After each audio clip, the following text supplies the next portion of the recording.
Welcome back to the channel, Hobby-Wan Kenobi here. I am continuing work on the 1/48 scale Trumpeter F-100D Super Sabre. Now it's time to plan the overall color and the decals for the model. First I began by looking at some comparisons of Tamiya spray can colors. My research on YouTube revealed that Tamiya TS30 Silverleaf would be ideal for the color of the F-100. The F-100 appeared to be a natural metal finish, but was in fact painted a silver/aluminum color. Tamiya Silverleaf provides a good silver while keeping the shine less translucent.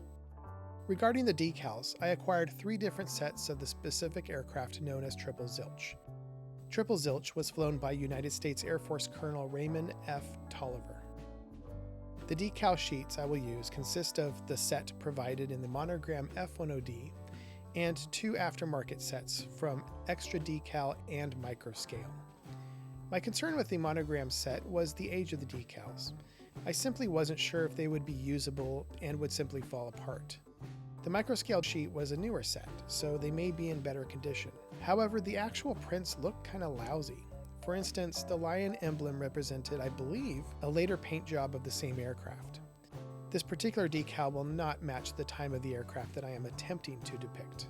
Extra Decal decals were the newest, but also revealed some flaws, particularly in the thinness of the numerals. However, the lion and other decals look accurate to the aircraft I am depicting. It seems several iterations of the Triple Zilch were made either for museums or to be displayed at air bases. Here you can see these different versions. I will also point out that the actual colors of these emblems can't really be agreed upon by the decal manufacturers. The 2 aftermarket sets show that there are 4 colors found in the lightning strike on the tail and the stripes around the nose. However, my color photographs show that these should be red, yellow, blue, red. The aftermarket sets color these as red, yellow, black, red. Strangely, the monogram box art shows the black stripe, while the actual decals show a blue. It became very clear to me that not only would I have to mix and match these 3 sets to get a more accurate model, but I would also have to find a way to paint the black stripe blue. As I pondered how best to mask these decals without them lifting, I began work on the ejection seat. The seat was painted the color of the cockpit and received a gloss coat, followed by a wash, then covered with a clear flat coat. Working with Vallejo model color paints, I painted the seat cushion and I mixed some white and tan to color the shoulder belt straps.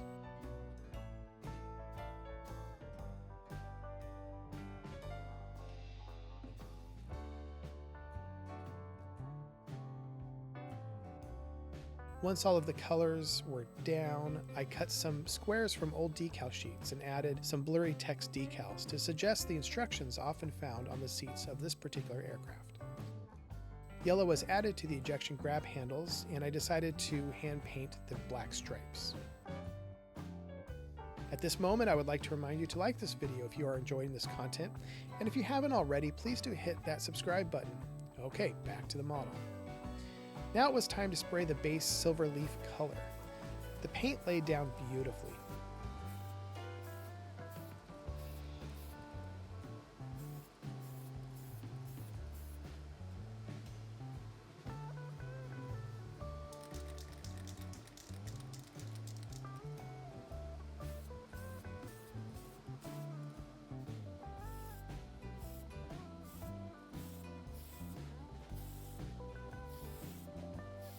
Once the model was dry to the touch, I airbrushed a coat of Mission Models gloss, and that's where disaster struck. I found crinkling all over the plane, so the only thing I figured to do was strip it all off. I had a bottle of Scale Coat Wash Away paint remover that I've kept for over 2 decades. After a few hours of carefully applying the liquid and wiping away the paint and primer, I was finally able to start over the entire process. While the second go of primer in TS30 was curing properly, I began work on the other aspects of the model, including masking and painting the interior flat black.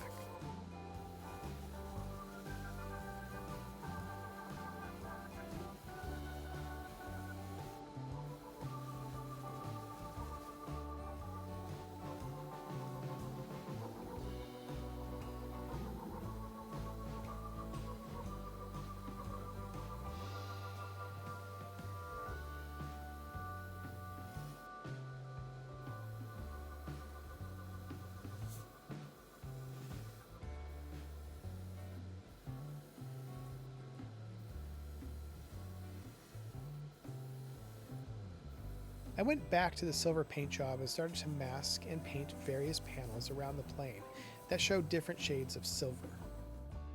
I used a few different colors of the Mr. Hobby Super Metallic line. I also sprayed the upper surface of the tail the characteristic gray using Tamiya XF19 Sky Gray. Once dried, I masked off the area around the model that would receive a black color. Finally, the model was ready for a gloss coat to protect the finish from fingerprints.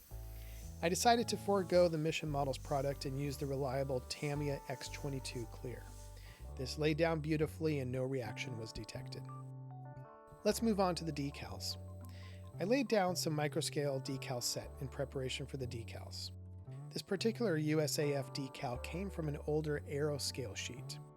However, as I started to wet the decal, I noticed it started to separate, mostly between the letters.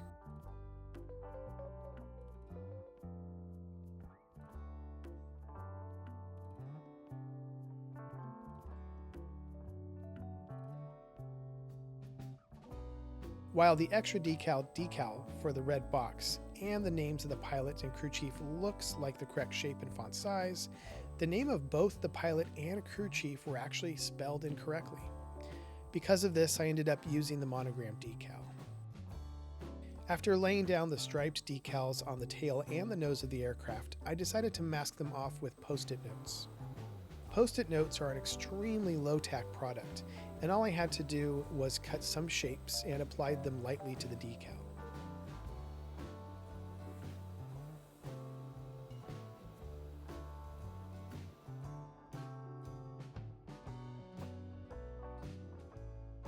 Continuing with the decals, I spent a lot of time carefully selecting just the right one, always checking my references.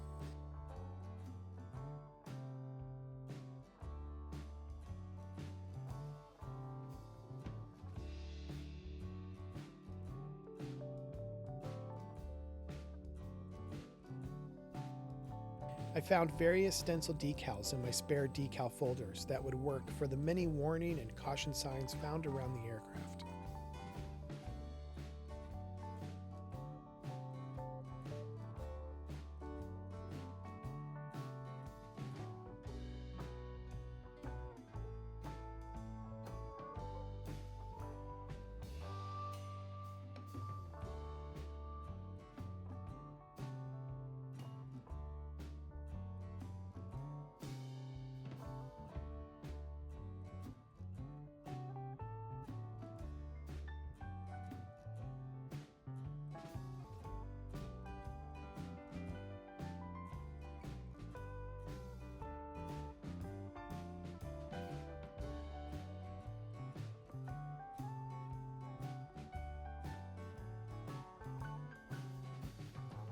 The canopy release point needed to be a yellow circle, but no decal was provided.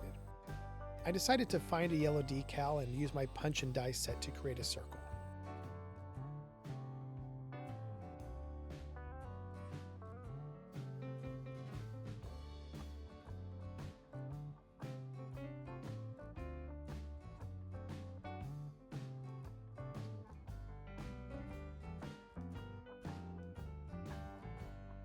Finally, I decided to scratch build a boarding ladder. The kit did come with one, but it was covered in flash and seemed to be the wrong shape at various points. The finished product will be shown in the next video.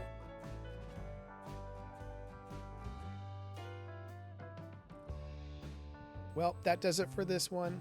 In the next video, I will begin with the overall oil wash and maybe even finish up the build. Thank you so much for watching. If you enjoyed this content, please leave a like and subscribe. Hit that bell for any future videos, and I'll see you in the next one.